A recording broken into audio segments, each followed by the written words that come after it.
नमस्कार, आप देख रहे हैं उत्तराखंड का नंबर 1 लोकप्रिय डिजिटल न्यूज चैनल पहाड़ टीवी और मैं हूं आपके साथ स्मिता पटवाल।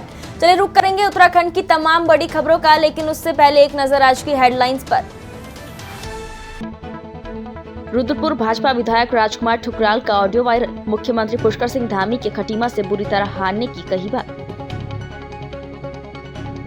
रायपुर सीट से उमेश शर्मा काऊ ने किया नामांकन, हरक सिंह रावत को दी शुभकामनाएं। कांग्रेस से टिकट कटने पर फूट फूट कर रोए बागेश्वर के कांग्रेस नेता बालकृष्ण। जनपद अल्मोड़ा में चौखुटिया पुलिस और उड़न दस्ता टीम ने की 2 लाख से अधिक नकदी बरामद। किशा पुलिस ने किया लूट का खुलासा, 6 आरोपी गिरफ्तार, माल बरामद। रुद्रपुर के विधायक राजकुमार ठुकराल का एक और ऑडियो वायरल हो रहा है, जिसमें राजकुमार ठुकराल मुख्यमंत्री पुष्कर सिंह धामी के खटीमा से बुरी तरह हारने की बात कह रहे हैं। राजकुमार ठुकराल पिछले 5-7 वर्षों से वहां पर धर्म के आधार पर धार्मिक भावनाओं को भड़काने के लिए जाने जाते हैं और उनका इस ऑडियो में दावा है कि पुष्कर सिंह धामी ने खटीमा में अजान बंद नहीं करवाई और इस कारण उनका टिकट भी रोका गया है। और गंभीर बात यह है कि राजकुमार ठुकराल धामी के हारने की इस प्रकार चुनाव से ठीक पहले बात कह रहे हैं, तो अब धामी की खटीमा सीट पर संकट के बादल और गहरा गए हैं। अभी तक भाजपा हाईकमान के किसी नेता ने भी राजकुमार ठुकराल द्वारा इस प्रकार की जो बातें कही गई है, किसी ने उनका खंडन नहीं किया है, लेकिन उनके टिकट रोक पर यह स्पष्ट कर दिया है कि उनको इसकी कीमत चुकानी पड़ेगी।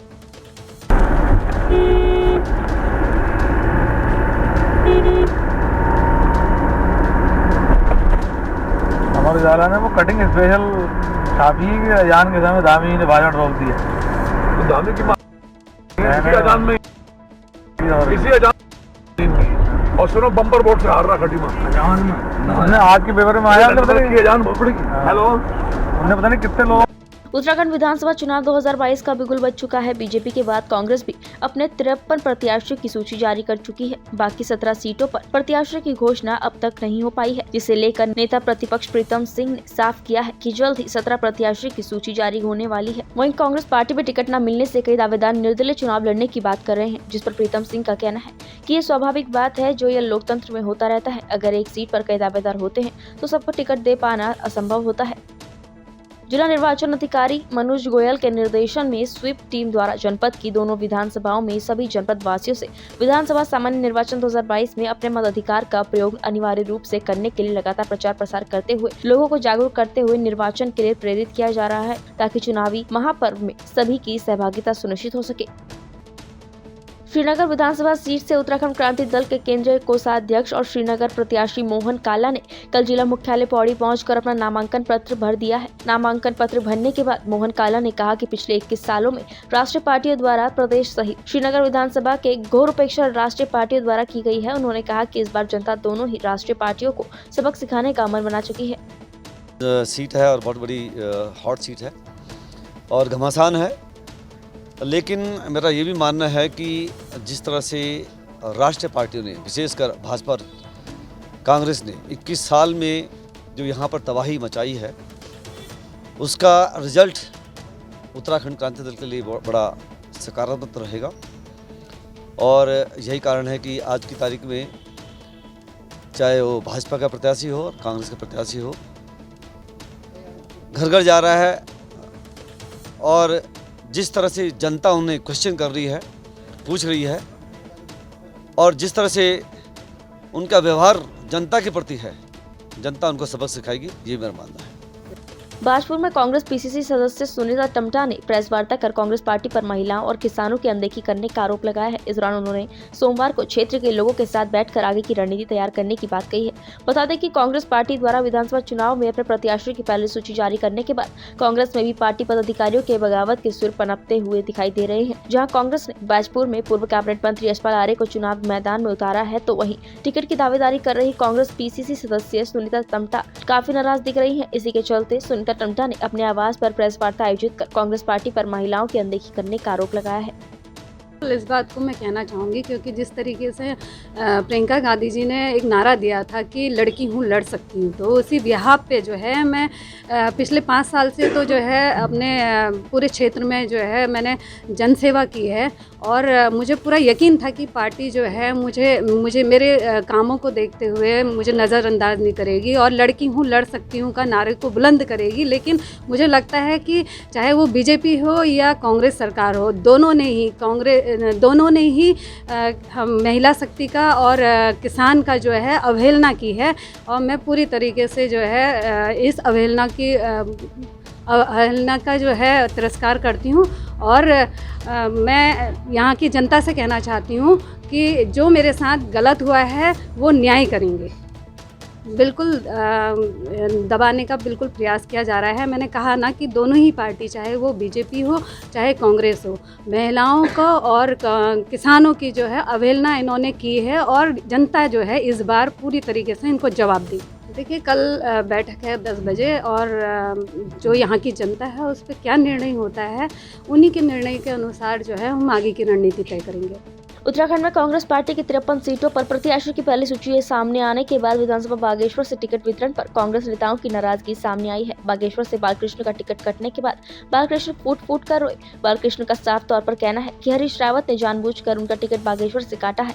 हरीश रावत को पता था, मैं लगातार 5 सालों से जनता के बीच कार्य कर रहा हूँ। बालकृष्ण का आरोप है कि बागेश्वर के षड्यंत्रकारी कांग्रेसी नेताओं ने हरीश रावत से नजदीकी रखने वाले रंजीत दास को बागेश्वर से टिकट दिया गया है।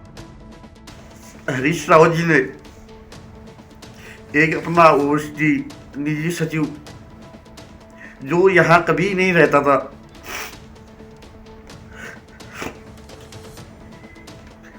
चुनाव के टाइम पर 4-5 महीने, जब चुनाव होते 4-5 महीने पहले आता है और टिकट ले जाता है। इससे बड़ा दुख किसको नहीं होगा। मैंने कोरोना काल में सैकड़ों मरीजों को अपने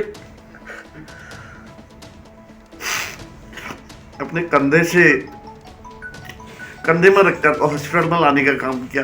गरीब तबके के लोगों को रात के 12 बजे भी फोन मिल जाते थे, मैं उठ के गरीब लोगों के सेवा के लिए हॉस्पिटल जाता था।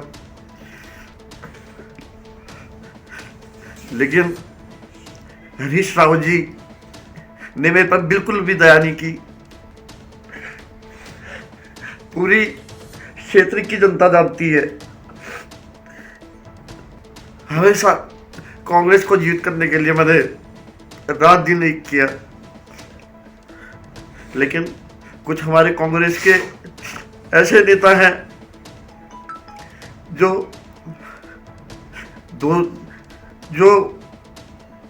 सारी जागीर अपनी समझते हैं और मुझे नीचा दिखाने के लिए बहुत सारे षड्यंत्र खेले और मेरा टिकट कटवा के रख दिया।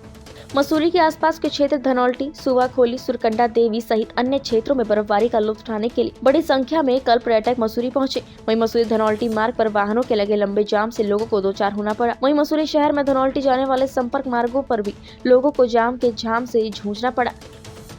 पिछले 3 दिनों से रुक कर हो रही बरसात ने जहां एक और मैदानी क्षेत्रों में लोगों को घरों में दुबकने को मजबूर कर दिया है, वहीं पहाड़ी क्षेत्रों में बर्फबारी से जमावड़ा लगने से व्यापारियों के चेहरे खिल गए हैं। ऐसा ही कुछ चक्राता और आसपास के पहाड़ी क्षेत्रों में भी देखने को मिल रहा है, जहां सीजन की दूसरी बर्फबारी से चारों ओर बर्फ की सफेद चादर बिछी हुई है, जिससे मौसम खुशगवार बना हुआ है, जिसको लेकर स्थानीय लोग तो खुश हैं ही, साथ ही यहाँ के होटल व्यवसायी भी पर्यटकों की हालत में खुश हैं। गंगोलीहाट विधानसभा के भाजपा प्रत्याशी फकीर राम टमटा ने अपना नामांकन किया। साथ ही कोविड नियमों को ध्यान में रखकर और चुनाव आयोग की बनाई गई गाइडलाइन के अनुसार भाजपा प्रत्याशी ने अपना नामांकन किया। इससे पूर्व समर्थकों ने गर्मजोशी के साथ उनको फूल माला पहनाकर उनका स्वागत किया। इस दौरान फकीर राम टमटा ने कहा कि उनको गंगोलीहाट क्षेत्र की जनता का आशीर्वाद मिलेगा। विधानसभा में अनेकों ऐसे काम करेंगे जिससे क्षेत्र का विकास होगा। नामांकन के बाद भाजपा कार्यकर्ताओं में जबरदस्त उत्साह देखने को मिला। इस मौके पर निवर्तमान विधायक मीना गंगोला सहित कई अन्य लोग भी मौजूद रहे। के नामांकन करके आ गया हूँ। माँ कालिका की कृपा, माँ भगवती माता की कृपा, माँ कोटगाड़ी की कृपा मेरे ऊपर कृपा करेगी और मैं बम्पर वोटों से जीत के आऊँगा। उधम सिंह नगर के किच्छा में एक सप्ताह पूर्व निर्माणाधीन तेल फैक्ट्री में हुई लाखों की लूट का किच्छा पुलिस ने खुलासा कर दिया है। पुलिस ने लूटे गए माल के साथ 6 आरोपियों को भी हिरासत में ले लिया है। पकड़े गए 2 आरोपियों के पास से पुलिस ने 2 अवैध तमचा और 2 जिंदा कारतूस बरामद की है। पकड़े गए आरोपी उत्तराखंड और उत्तर प्रदेश के निवासी बताए जा रहे हैं। विगत 16 जनवरी को अज्ञात बदमाशों ने हथियार की नोक पर किच्छा कोतवाली अंतर्गत इंदरपुर क्षेत्र में निर्माणाधीन तेल फैक्ट्री में धावा बोलकर कर्मचारियों को बंधक बनाते हुए करीब 10 लाख कीमत का लोहे का सामान और मशीनों को लूट लिया था। घटना को अंजाम देकर बदमाश मौके से फरार हो गए थे।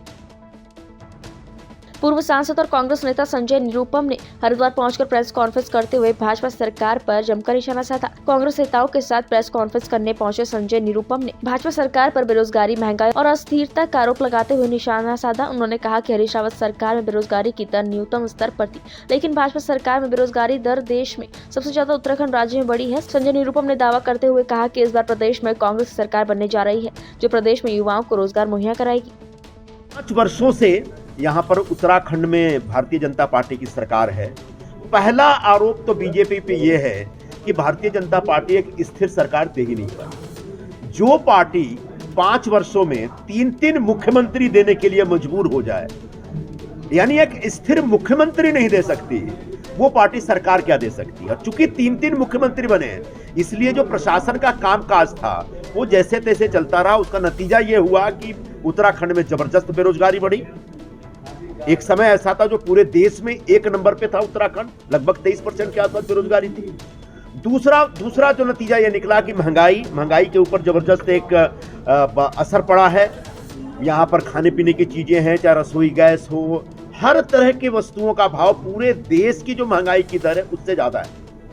तीसरा बड़ा इशू भ्रष्टाचार बहुत तेजी से बढ़ा, जिसका सबसे बड़ा जो सबूत है, जो सबसे बड़ा जो इसका जीता जागता जो प्रमाण है वो कुंभ घोटाला था। और कुंभ घोटाला के बारे में जो जिनने भंडाफोड़ किया, पर्दाफाश किया, वो स्वयं भारतीय जनता पार्टी के सांसद कर रहे हैं।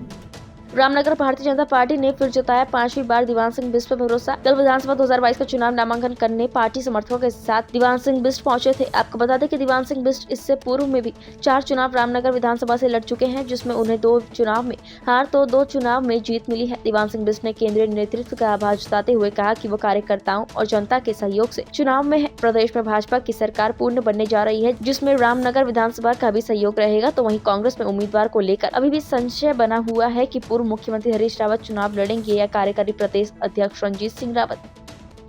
कल हरिद्वार के रोशनाबाद स्थित पुलिस कार्यालय में ज्वालापुर भाजपा प्रत्याशी सुरेश राठौर ने राजनीतिक छवि खराब करने वालों के विरुद्ध एसएसपी हरिद्वार डॉक्टर योगेंद्र सिंह रावत को एक लिखित शिकायत पत्र देकर कार्रवाई करने की मांग की है। आपको बता दें कि ज्वालापुर विधायक ने शिकायत पत्र के माध्यम से बताया है कि उन पर एक झूठा मुकदमा चल रहा था, जिसकी विवेचना में सभी आरोप झूठे पाए गए थे। उन्होंने पत्र के माध्यम से कहा है कि वर्तमान में ज्वालापुर विधानसभा क्षेत्र से प्रत्याशी होने के चलते कुछ अराजक तत्वों के द्वारा उन्हें बदनाम करने की कोशिश की जा रही है, साथ ही उनकी राजनीतिक छवि को भी बिगाड़ा जा रहा है। उन्होंने एसएसपी हरिद्वार को पत्र देकर कानूनी कार्रवाई किए जाने की मांग की है। हरिद्वार रोशनाबाद में चलने वाली नामांकन प्रक्रिया को लेकर जिला प्रशासन पूरी तरह से मुस्तैद है। एसपी सिटी स्वतंत्र कुमार ने जानकारी देते हुए बताया कि नामांकन स्थल से पहले बनाए गए बैरियर पर पर्याप्त मात्रा में सुरक्षा बल तैनात हैं। उन्होंने कहा कि नामांकन करने के लिए आने वाले प्रत्याशी नियमों का पालन कर रहे हैं। उन्होंने जानकारी देते हुए बताया कि एक प्रत्याशी के साथ 2 अन्य व्यक्तियों को जाने की इजाजत दी जा रही है, लेकिन नामांकन स्थल तक पहुँचने से पहले 3 जगहों पर चेकिंग के पश्चात नामांकन स्थल पर प्रत्याशी पहुँच पा रहे हैं। उन्होंने बताया कि अभी तक सारी व्यवस्थाएं कंट्रोल में है, क्योंकि प्रत्याशी ज्यादा भीड़ साथ लेकर नहीं आ रहे हैं। उन्होंने बताया कि प्रत्याशी को पहले से ही अवगत करा दिया गया था और साथ ही कोविड-19 के नियमों का पालन करने की अपील की गई थी, जिसका पालन प्रत्याशी करते हुए नजर आ रहे हैं। यहाँ पे बैरियर पे पर्याप्त सुरक्षा व्यवस्था बनी हुई है और नामांकन कराने जो भी कैंडिडेट आ रहे हैं वो कोविड नियमों का और जो चुनाव आचार संहिता के नियम है उनका अक्षरशः पालन कर रहे हैं। कैंडिडेट के साथ 2 प्रस्तावक अंदर अलाउ किए जा रहे हैं और वही केवल जा रहे हैं। इसके अलावा बाहर भी जो लोग हैं उनको कोविड नियमों के अनुपालन के लिए लगातार हिदायत भी दी जा रही है और उनके द्वारा किया भी जा रहा है। अभी तक जो भी प्रत्याशी आ रहे हैं वो भीड़ भाड़ ज़्यादा नहीं लेके आ रहे हैं और अंदर जो लगभग 3 जगह हमारी चेकिंग चल रही है।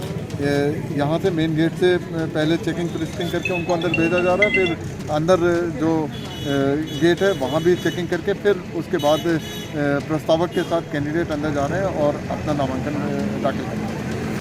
कांग्रेस प्रत्याशी विजयपाल संजवान ने सोमवार को गंगोत्री विधानसभा से नामांकन किया। उन्होंने कहा कि उनकी प्राथमिकता गंगोत्री विधानसभा की चौमुखी विकास करना है, साथ ही बेहतर स्वास्थ्य, सड़क, स्कूल को गाँव-गाँव तक पहुँचाना है। इसके साथ बेरोजगारों को स्वरोजगार देना उनकी प्राथमिकता रहेगी।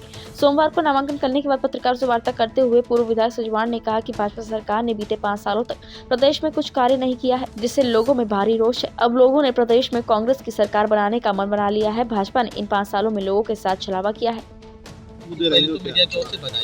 धन्यवाद। किन किन मुद्दों को लेकर के जो चुनाव मैदान में आप जो है चुनाव जीतने जा रहे हैं? मैं पहले सभी प्रेस के साथियों को प्रणाम करता हूं और आज मैं सबसे पहले तो अपने शीर्ष नेतृत्व का आभार व्यक्त करता हूं, जिन्होंने भारतीय राष्ट्रीय कांग्रेस पार्टी के प्रत्याशी गंगोत्री में मुझे प्रत्याशी बनाया। मैं अपने शीर्ष नेतृत्व का आभार व्यक्त करता हूं और निश्चित तौर पर मैंने जो हमारी प्राथमिकता है जो डबल इंजन की सरकार में बेरोजगारी, बढ़ती हुई महंगाई, जो विकास ठप हो गया था, जो यहाँ पर स्थानीय रोजगार, स्वरोजगार उपलब्ध कराने के लिए सरकार जो फेल हो गई थी, आज यहाँ की जितने भी समाज जो हमारी सरकार के द्वारा जो ऐतिहासिक कार्य करवाए गए थे वो कार्य ठप हो गए हैं और जनता अपने आप को ठगी भी महसूस कर रही है। मेरी प्राथमिकता रहेगी बेहतर शिक्षा, जिस प्रकार की हमने अपने सरकार के कार्यकाल में हमने मॉडल स्कूल बनाना और शिक्षकों के पूरे स्कूलों के भवन और वहाँ पर स्कूलों में शिक्षक हों। दूसरी मेरी प्राथमिकता रहेगी स्वास्थ्य, मेरी प्राथमिकता रहेगी बेहतर स्वास्थ्य, शिक्षा, स्वास्थ्य और विकास और रोजगार और स्वरोजगार उपलब्ध कराना मेरी प्राथमिकता रहेगी। और मेरा जो घोषणा पत्र धरातलीय घोषणा पत्र जो मेरा अपील और वो शीघ्र मैं आप सबके सामने आप सब पत्रकार साथियों के बीच में और जनता के बीच में लाऊंगा। लेकिन जो मेरा सबसे बड़ा यहाँ के जो समस्या है कि भवन इंजीनियरिंग कॉलेज आज बंद पड़ा है, जनता का आशीर्वाद मिलेगा, हमारी सरकार बनती, सबसे पहला कार्य वहाँ पर इंजीनियरिंग कॉलेज को खुलवाने, यहाँ पर मेडिकल कॉलेज का खुलवाने का भी मैं वचनबद्ध आज आपको दे दूँ कि यहाँ पर medical college, paramedical college, nursing college, पर्यटन की अपार संभावना है यहाँ पर, तीर्थाटन और पर्यटन को बेहतर कैसे हम यहाँ पर कर पाएंगे, ये मेरी प्राथमिकता रहेगी। यहाँ पर बस अड्डा, पार्किंग, गंगा में जो गंदे नाले यहाँ जा रहे हैं, यहाँ पर जो आस्था पथ जो है उनको बनाने का मेरी प्राथमिकता रहेगी। और निश्चित तौर पर जो डबल इंजन की सरकार के खिलाफ जो जनता आज जनादेश दे रही, मेरे ऐतिहासिक कार्यों को देखते हुए और डबल इंजन के 5 साल के इस निराशाजनक कार्यकाल को देखते हुए निश्चित तौर पर जनता की गंगोत्री विधानसभा की जनता मुझे आशीर्वाद दे रही है और निश्चित तौर पर यहाँ की हम कांग्रेस भारी मतों से मैं यहाँ से विजय होऊंगा, जनता का मुझे आशीर्वाद मिलेगा। और रामनगर में निर्माणाधीन मकान के टैंक में गिर जाने के कारण एक 4 वर्षीय बालक की दुखद मौत हो गई, जिससे परिजनों में कोहराम मच गया। प्राप्त जानकारी के अनुसार मोहल्ला बम्बा घेर स्थित हनुमान मंदिर होली चौक के समीप निवासी बॉबी खान उर्फ नजाकत के घर के पास में एक बड़ा मकान निर्माणाधीन है, जिससे टैंक में मलबा पड़ा हुआ था। बीते 2 दिनों से बारिश के कारण टैंक में पानी भर गया। कल दोपहर 12:30 बजे बॉबी खान के 4 वर्षीय बेटे अयान खान की जब ढूंढ मची तो उसकी बड़ी बहन ने टैंक के समीप उसकी चप्पल देखी। टैंक में अयान को पड़ा देखकर परिजनों के होश उड़ गए। आनंद फानन में अयान को टैंक से निकालकर संयुक्त चिकित्सालय ले जाया गया, जहां डॉक्टरों ने उसे मृत घोषित कर दिया। घटना से परिजनों में कोहराम मच गया और क्षेत्र में शोक की लहर दौड़ पड़ी। दरअसल में मोहल्ला बम्बई होली चौक के समीप एक परिवार रहता था, जिसमें कि 5 साल का बच्चा जिसका नाम अयान था, पिता का नाम उसका बॉबी है, अचानक खेल रहा था। बारिश का मौसम कई दिनों से चल रहा है कि एक बराबर में निर्माणाधीन एक कार्य चल रहा था, मकान बन रहा था, जिसमें कि एक टैंक में बरसात से पानी भर गया था। बच्चा खेलते खेलते अचानक उसमें ना जाने किस समय गिर गया। घर वाले परिवार वाले सोच रहे थे कि बच्चा कहीं घूमने गया है, जब देखा अचानक तो बच्चा बेहोश की हालत में मिला। उसको ले आकर संयुक्त चिकित्सालय में ले गए, जहाँ डॉक्टर ने उसको मृत घोषित कर दिया। परिवार बहुत ज़्यादा परेशान है, रोते रोते परेशान है। दिल्ली की तर्ज पर सूबे में चुनावी ताल ठोक रही आम आदमी पार्टी के प्रत्याशी अपनी अपनी जीत का दावा करते हुए उत्तराखंड में आम आदमी पार्टी की सरकार बनने का दावा कर रहे हैं। इसी क्रम में आम आदमी पार्टी के टिकट पर सहसपुर विधानसभा सीट से ताल ठोक रहे भरत सिंह ने दावा किया कि वो आपके प्रत्याशी जीत दर्ज करेंगे और उत्तराखंड में आम आदमी पार्टी की सरकार बनेगी। उन्होंने कहा कि राजधानी देहरादून से सटा हुआ सहसपुर विधानसभा क्षेत्र भाजपा और कांग्रेस के स्थानीय नेताओं की गलत नीतियों के चलते आज ही पिछड़ा हुआ है। उन्होंने कहा कि आप बिजली, पानी और बेरोजगारी जैसे मुद्दों पर जनता के सामने है। हमारा मुद्दा है केवल जैसे मूलभूत सुविधाएं, बिजली, पानी, स्वास्थ्य, एजुकेशन से लेकर सारी चीज़ें वही हम उसी को चीज़ को लेकर हम जनता के बीच में जा रहे हैं। और हमारी पार्टी का और कर्नल कोटियाल का जो विज़न है वो है, एक ही विज़न है हमारा कि उत्तराखंड नवनिर्माण का जो हमारा संकल्प हमने लिया था और हमें उसी पे अथाह समर्थन मिल रहा है। और तो पब्लिक का भी इतना समर्थन मिल रहा है कि कल मैं आपका शंकरपुर में था, तो बारिश के दिन भी लोग 400-500 लोग मेरे साथ डोर टू डोर के कार्यक्रम में रहे और मतलब बहुत ही अच्छा रुझान है आम आदमी पार्टी के प्रति लोगों का, आम आदमी का प्रति, क्योंकि हम कोई राजनेता नहीं हैं और सब हम जनता भी यही चाहती है कि यहाँ पे उत्तराखंड में बदलाव होना चाहिए। तो ऐसे में जो सहसपुर विधानसभा है, आप यहाँ चुनाव लड़ रहे हैं, क्या खास मुद्दे मानते हैं, क्या समस्या है क्षेत्र की? हमारी क्षेत्र की समस्या तो बहुत ज़्यादा है। सहसपुर विधानसभा में आज तक कोई काम ही नहीं हुआ, एक भी काम कोई गिना दे, कोई बीजेपी वाला, कांग्रेस वाला 10-10 साल सबने राज किया है, 15 साल बीजेपी ने राज किया, 5 साल कांग्रेस ने किया। कोई भी काम सहसपुर विधानसभा में इतना अच्छा काम नहीं हुआ है। हमारा ये कोई स्कूल इतना बढ़िया बन गया या कोई हमारा हॉस्पिटल इतना बढ़िया बन गया, सब कुछ आना एम्स पड़ता है। और कई चीज़ें हैं, जैसे हमने कहा है कि हमारी पार्टी आती है तो हम आसन नदी में, साबरमती नदी के तर्ज पर एक झील का निर्माण करेंगे जिससे कि हजारों लोगों को रोजगार मिलेगा। और जैसे साबरमती नदी में, इससे हमारी आसन नदी से कम पानी है, आपने देखा होगा। तो हम जे ऐसी कुछ योजनाएं लाते हैं कि जिनसे लोगों को रोजगार मिले, लोगों का जो हमारे लड़के यहाँ से बाहर जा रहे, पलायन रुके। अब जैसे सेला कोई फैक्ट्री में है, लोगों का शोषण हो रहा है कि लोगों का शोषण इसलिए हो रहा है कि फैक्ट्रियों में जो है आज जो जिसको 15,000 सैलरी मिलती है वो 8,000 में बेचारा काम कर रहा है। फैक्ट्रियों की स्थिति है और बाहर के लोग ज़्यादा है, उत्तराखंड का लोग कम काम कर रहा है। तो हमारी जो सरकार की नीति है, हम इसके 2 पोर्टल बनाएंगे, एक नौकरी लेने वाले का और एक देने वाले का। वो सरकार के अंडर आएंगे, वो सरकार को डिमांड करेंगे कि हम लोगों को इतना वर्कर चाहिए। तो बहुत से मुद्दे हैं हमारे पास मुद्दों की कमी नहीं है। और हम दिल्ली में करके भी दिखा रहे कि हमने एक रेड लाइट पे भी अपने 8-8 लड़के खड़े करे कि जिनको काम देने के लिए कि भाई किसी का पेट्रोल वेस्ट ना हो, पॉल्यूशन ना हो, इनको गाड़ियों को बंद कराओ। तो बहुत मुद्दे हैं हमारे पास। और अरविंद जी का काम करने का एक हिंदुस्तान का पहला राजनेता ऐसा होगा जिसने 70 साल के बाद बिजली पानी जैसी मूलभूत सुविधाएं फ्री करी।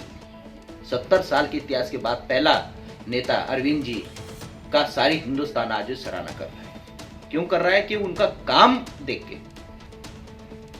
तो क्या मानते हैं, लगभग 21 साल हो गए, मगर जो राजधानी से लगता हुआ क्षेत्र सहसपुर आज भी पिछड़ा हुआ है, क्या वजह रही? देखो जी, बिछड़ा हुआ इसलिए है कि कोई राजनेता काम करना नहीं चाहेगा। जनता के बीच में रहना पड़ता है, जनता की मूलभूत सुविधाओं के बारे में सोचना पड़ता है। अब बिछड़ा हुआ तो है ही है। यहाँ पर आज जो आते हैं वो पैसे दे के इलेक्शन लड़ते हैं। वोट खरीद के जो इलेक्शन लड़ेगा वो अपना घर भरेगा। आम आदमी इस बार जो है तरसते हैं और आम आदमी सब मोबाइल पे सब देख रहा है कि क्या चल रहा है, क्या घटनाक्रम चल रहा है सहसपुर विधानसभा में। सब आम आदमी को सब पता है और पूरा आम आदमी बदलाव के प्रति जो है पूरा समर्पित है कि हम कैसे बदलाव करें, कैसे हम छुटकारा पाएं इनसे। हिमनगरी मुंसियारी में हर रोज हल्की फुल्की बर्फबारी का शानदार नजारा देखने को मिल रहा है। कल विकासखंड मुंसियारी में उच्च हिमालय क्षेत्रों के साथ ही निचले इलाकों में भी मुंसियारी के इको पार्क तक जबरदस्त बर्फबारी देखने को मिली। वहीं भारी बर्फबारी के बीच थल मुंसियारी को जोड़ने वाला मुख्य थल मुंसियारी मोटर मार्ग भारी बर्फबारी के चलते पूरी तरह से बाधित हुआ था। भाजपा के टिकट वितरण के बाद पार्टी में लगातार बगावत के सुर उठने लगे हैं। नाराज प्रत्याशियां तो निर्दलीय चुनाव लड़ने का मन बना रहे हैं या पार्टी छोड़ने को तैयार है। ऐसे में हाईकमान नाराज प्रत्याशियों और कार्यकर्ताओं को मनाने में लगी हुई है।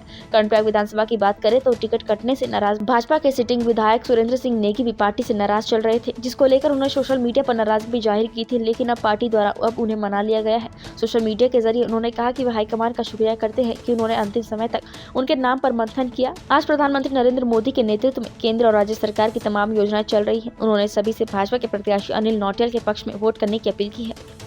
कर्णप्रयाग विधानसभा क्षेत्र के भाजपा कार्यकर्ताओं से, जैसा कि आप जानते हैं कि गत वर्ष 23 फरवरी से मेरा स्वास्थ्य खराब था, अब उसमें सुधार है, लेकिन फिर भी सीढ़ी चलने में और पर्वतीय पैदल रास्तों में चलने में मुझे आज भी बड़ी दिक्कत का सामना करना पड़ता है।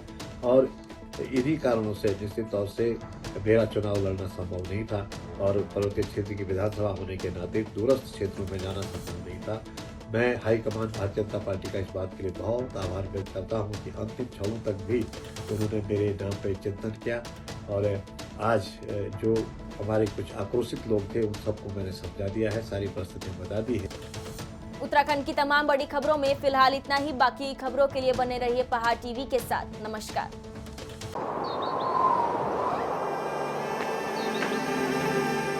है बेखौफ उम्मीद का रंग।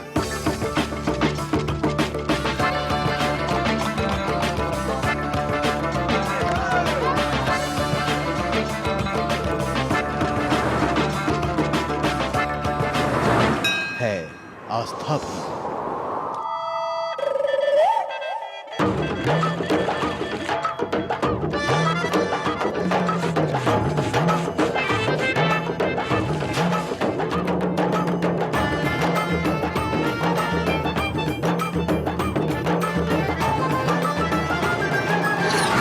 ये है मेरा उत्तराखंड।